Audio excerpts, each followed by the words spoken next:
शेतकऱ्यांसाठी आजच्या अतिशय महत्त्वाच्या ठळक बातम्या व शेतकऱ्यांसाठी अतिशय महत्त्वाच्या आणि दिलासादायक देखील बातम्या आलेल्या आहेत। जर पाहायला गेलं तर पीक विमा, कर्जमाफी, नुकसान भरपाई आणि अनुदानासंदर्भातील शेतकऱ्यांसाठी अतिशय महत्त्वाची बातमी असून आता सरसकट शेतकऱ्यांच्या खात्यावरती रक्कम देखील जमा होणार आहे। सविस्तर बातम्या आपण या व्हिडिओमध्ये पाहणार आहोत। त्यासाठी या व्हिडिओला नक्की शेवटपर्यंत पहा आणि चॅनलवरती जर नवीन आलेला असाल तर आत्ताच खाली दिलेल्या पांढऱ्या कलरच्या सबस्क्राइब बटनला क्लिक करून या चॅनलला नक्की सबस्क्राइब करा, जेणेकरून कोणती अतिशय महत्त्वाची अपडेट आली की सर्वात अगोदर तुम्हाला या चॅनलवरती पाहायला मिळेल। तर चला पाहूयात आजच्या अतिशय महत्त्वाच्या ठळक बातम्या। पहिलीच मोठी बातमी, जिल्ह्यातील शेतकऱ्यांच्या 663 कोटी रुपयांच्या पीक विमा प्रकरणाला गती। राज्य सरकारने दिले नियुक्तीचे आदेश, लवकरच खात्यावरती जमा होणार पीक विमा रक्कम। एकंदरीत जर पाहायला गेलं तर पहिलेच अतिशय महत्त्वाची बातमी आहे। सध्या जर पाहायला गेलं तर आता धाराशिव जिल्ह्यातील शेतकऱ्यांच्या हक्काच्या 2020 आणि 2021 वर्षातील पीक विमा प्रकरणाला आता गती मिळणार असून आता धाराशिव जिल्ह्यातील शेतकऱ्यांच्या खात्यावरती तब्बल 663 कोटी रुपयांचा पीक विमा हा वर्ग करण्यात येणार आहे। त्यामुळे आता लवकरच धाराशिव जिल्ह्यातील शेतकऱ्यांना आर्थिक दिलासा मिळणार आहे। त्याचबरोबर शेतकरी मित्रांनो, आता पीक विम्यासाठी कोणते जिल्हे पात्र आहेत, सविस्तर जिल्ह्यांची यादी देखील आपण या व्हिडिओमध्ये पाहणार आहोत। त्यासाठी या व्हिडिओला नक्की शेवटपर्यंत पहा आणि तुमचा जिल्हा कोणता आहे कमेंट करून नक्की कळवा। अर्थसंकल्पपूर्व बैठकीमध्ये कृषी क्षेत्रावर चर्चा, पीएम किसानची रक्कम दुप्पट होण्यासह कृषी उपकरणांचा जीएसटी हटणार।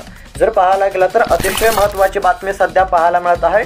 सध्या संसदेचे हिवाळी अधिवेशन सुरू असून यानंतर केंद्रीय अर्थसंकल्प सादर होऊ शकतो। याआधी केंद्रीय अर्थमंत्री निर्मला सीतारामन यांच्या अध्यक्षतेखाली एक बैठक पार पडली। त्यानुसार पीएम किसानची रक्कम दुप्पट होण्यासह कृषी उपकरणांचा जीएसटी हटणार असल्याची माहिती सध्या समोर येत आहे। महायुतीने कर्जमाफीची घोषणा करावी, शेतकऱ्यांची मागणी। सध्या जर पाहायला गेलं तर आता महाराष्ट्राच्या विधानसभा निवडणुकीमध्ये महायुती सरकारची सत्ता आली आहे। या निवडणुकीमध्ये शेतकऱ्यांसाठी मोठ्या घोषणा करण्यात आल्या होत्या। त्यामध्ये एक महत्त्वाची घोषणा होती सरसकट कर्जमाफीची।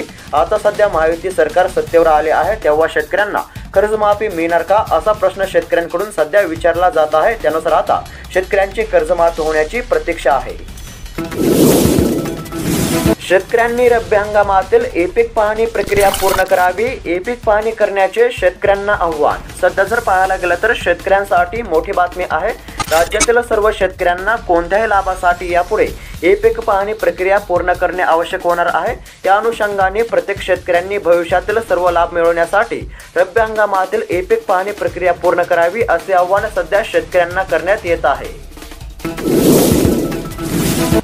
मोठी बातमी, यवतमाळ जिल्ह्यातील 110 महसूल मंडळातील शेतकऱ्यांना 25% अग्रिम पीक विमा मंजूर, शेतकऱ्यांना दिलासा।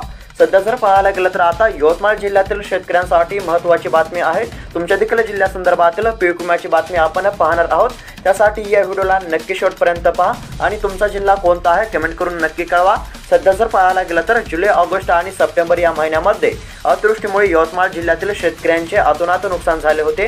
त्याकरिता यवतमाळ जिल्ह्यातील पीक विम्याच्या अधिसूचना निर्गमित करण्यात आल्या असून आता यवतमाळ जिल्ह्यातील 110 महसूल मंडळातील शेतकऱ्यांना 25% अग्रिम पीक विम्याचा लाभ होणार आहे। व शेतकरी मित्रांनो, तुमचा जिल्हा कोणता आहे कमेंट करून नक्की कळवा, जेणेकरून तुमच्या देखील जिल्ह्यासंदर्भातील कोणतीही महत्त्वाची अपडेट आली की तुम्हाला कळवण्यात येईल। सोयाबीन उत्पादक शेतकऱ्यांना हेक्टरी 10,000 रुपयांची मदत द्या, शेतकऱ्यांची मागणी। सध्या जर पाहायला गेलं तर राज्यातील सोयाबीन उत्पादक शेतकरी हा संकटाने पूर्णपणे उद्ध्वस्त झाला आहे। त्यामुळे सध्या शेतकऱ्यांना म्हणजेच की सोयाबीन उत्पादक शेतकऱ्यांना हेक्टरी 10,000 रुपयांची मदत करावी अशी मागणी सध्या शेतकऱ्यांमधून केली जात आहे।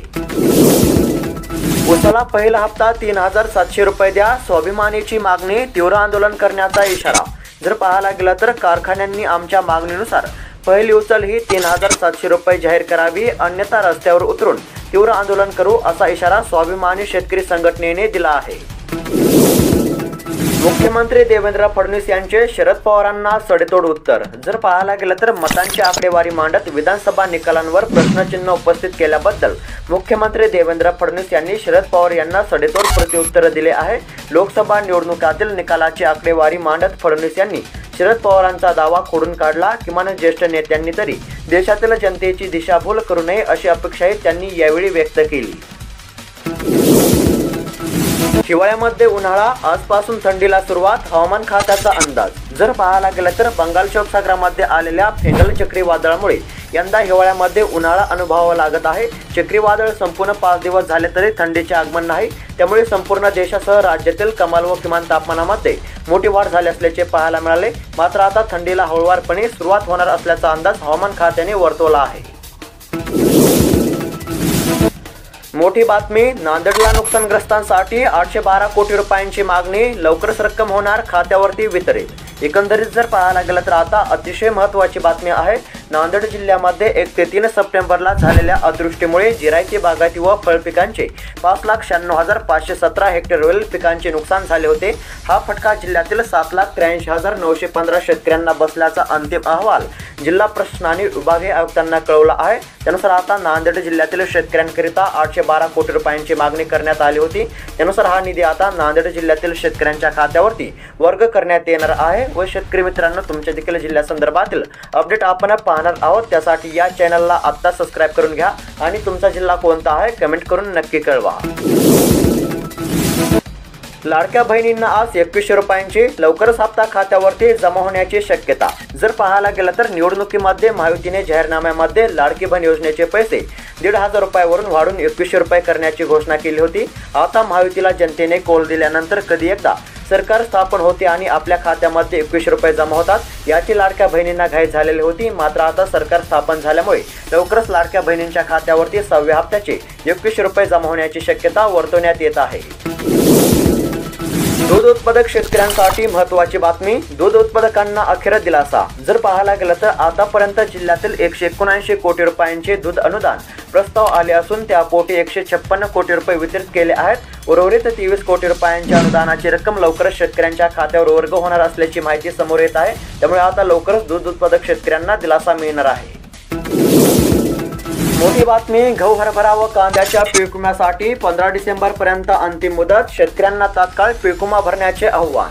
सध्या जर पाहायला गेलं तर यंदा रब्बीचा पेरा वाढण्याचे संकेत मिळत असताना आता पीक विमा भरण्यातही शेतकऱ्यांनी आघाडी घेतली आहे.